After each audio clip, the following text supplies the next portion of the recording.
यहोवा का यह वचन मेरे पास पहुंचा। हे मनुष्य के संतान, सोर के विषय एक विलाप का गीत बनाकर उससे यूं कह। हे समुद्र के पैठाव पर रहने वाली, हे बहुत से द्वीपों के लिए देश देश के लोगों के साथ व्यापार करने वाली, परमेश्वर यहोवा यूं कहता है, हे सोर, तूने कहा है कि मैं सर्वांग सुंदर हूँ। तेरे सिवाने समुद्र के बीच हैं, तेरे बनाने वाले ने तुझे सर्वांग सुंदर बनाया। तेरी सब पटरियां सनीर पर्वत के सनोवर की लकड़ी की बनी हैं, तेरे मस्तूल के लिए लबानोन के देवदार लिए गए हैं। तेरे डांड बाशान के बांज वृक्षों के बने, तेरे जहाज़ों का पटाव कित्तियों के द्वीपों से लाए हुए सीधे सनोवर की हाथीदांत जड़ी हुई लकड़ी का बना। तेरे जहाज़ों के पाल मिस्र से लाए हुए बूटेदार सन के कपड़े के बने कि तेरे लिए झंडे का काम दें। तेरी चांदनी एलीशा के द्वीपों से लाए हुए नीले और बैंजनी रंग के कपड़ों की बनी। तेरे खेने वाले सीदोन और अब्द के रहने वाले थे। हे सोर, तेरे ही बीच के बुद्धिमान लोग तेरे मांझी थे। तेरे कारीगर जोड़ाई करने वाले गबल नगर के पुरनिये और बुद्धिमान लोग थे। तुझ में व्यापार करने के लिए मल्लाहों समेत समुद्र पर के सब जहाज तुझ में आ गए थे। तेरी सेना में फारसी, लूदी और पूती लोग भर्ती हुए थे। उन्होंने तुझ में ढाल और टोपी टांगी, और उन्हीं के कारण तेरा प्रताप बढ़ा था। तेरी शहरपनाह पर तेरी सेना के साथ अब्द के लोग चारों ओर थे, और तेरे गुम्मटों में शूरवीर खड़े थे। उन्होंने अपनी ढालें तेरी चारों ओर की शहरपनाह पर टांगी थी। तेरी सुंदरता उनके द्वारा पूरी हुई थी। अपनी सब प्रकार की संपत्ति की बहुतायत के कारण तशीनशी लोग तेरे व्यापारी थे। उन्होंने चांदी, लोहा, रांगा और सीसा देकर तेरा माल मोल लिया।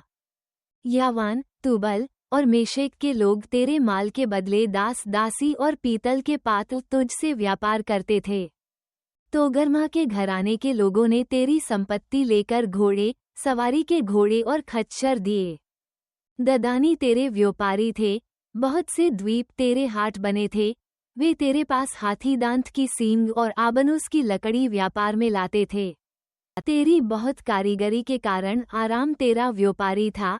मरकत, बैजनी रंग का और बूटेदार वस्त्र, सन, मूंगा और लालड़ी देकर वे तेरा माल लेते थे। यहूदा और इस्राएल भी तेरे व्यापारी थे। उन्होंने मिन्नीत का गेहूं, पन्नग और मधु, तेल और बलसान देकर तेरा माल लिया। तुझ में बहुत कारीगरी हुई और सब प्रकार का धन इकट्ठा हुआ। इससे दमिश्क तेरा व्यापारी हुआ। तेरे पास हेलबोन का दाखमधु और उजला ऊन पहुंचाया गया। बदान और यावान ने तेरे माल के बदले में सूत दिया, और उनके कारण फौलाद, तज और अगर में भी तेरा व्यापार हुआ। सवारी के 4 जामे के लिए ददान तेरा व्यापारी हुआ। अरब और केदार के सब प्रधान तेरे व्यापारी ठहरे। उन्होंने मेमने, मेरे और बकरे लाकर तेरे साथ लेन देन किया। शबा और रामा के व्यापारी तेरे व्यापारी ठहरे। उन्होंने उत्तम उत्तम जाति का सब भांति का मसाला, सर्व भांति के मणि और सोना देकर तेरा माल लिया। हारान, कन्ने, अदेन, शबा के व्यापारी और अश्शूर और कलमद, ये सब तेरे व्यापारी ठहरे।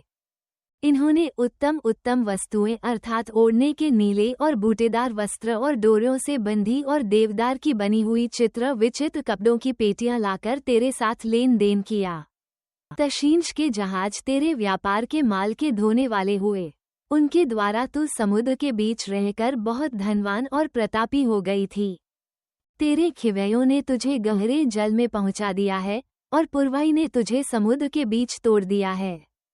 जिस दिन तू डूबेगी, उसी दिन तेरा धन संपत्ति, व्यापार का माल, मल्लाह, मांझी, जुड़ाई का काम करने वाले, व्यापारी लोग और तुझ में जितने सिपाही हैं, और तेरी सारी भीड़ भाड़ समुद्र के बीच गिर जाएंगी।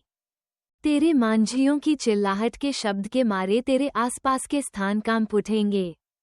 और सब खेने वाले और मल्लाह और समुद्र में जितने मांझी रहते हैं, वे अपने अपने जहाज पर से उतरेंगे। और वे भूमि पर खड़े होकर तेरे पिछे में ऊंचे शब्द से बिलक बिलक कर रोएंगे। वे अपने अपने सिर पर धूली उड़ाकर राख में लौटेंगे, और तेरे शोक में अपने सिर मुंडवा देंगे, और कमर में टाट बांधकर अपने मन के कड़े दुख के साथ तेरे विषय में रोएंगे और छाती पीटेंगे। वे विलाप करते हुए तेरे विषय में विलाप का ये गीत बनाकर गाएंगे, सोर जो अब समुद्र के बीच चुपचाप पड़ी है, उसके तुल्य कौन नगरी है? जब तेरा माल समुद्र पर से निकलता था, तब बहुत सी जातियों के लोग तृप्त होते थे, तेरे धन और व्यापार के माल की बहुतायत से पृथ्वी के राजा धनी होते थे। जिस समय तू अथाह जल में लहरों से टूटी, उस समय तेरे व्यापार का माल और तेरे सब निवासी भी तेरे भीतर रहकर नाश हो गए। टापुओं के सब रहने वाले तेरे कारण विस्मित हुए, और उनके सब राजाओं के रोए खड़े हो गए, और उनके मुंह उदास देख पड़े हैं। देश देश के व्यापारी तेरे विरुद्ध हथौड़ी बजा रहे हैं, तू भय का कारण हो गई है और फिर स्थिर न रह सकेगी।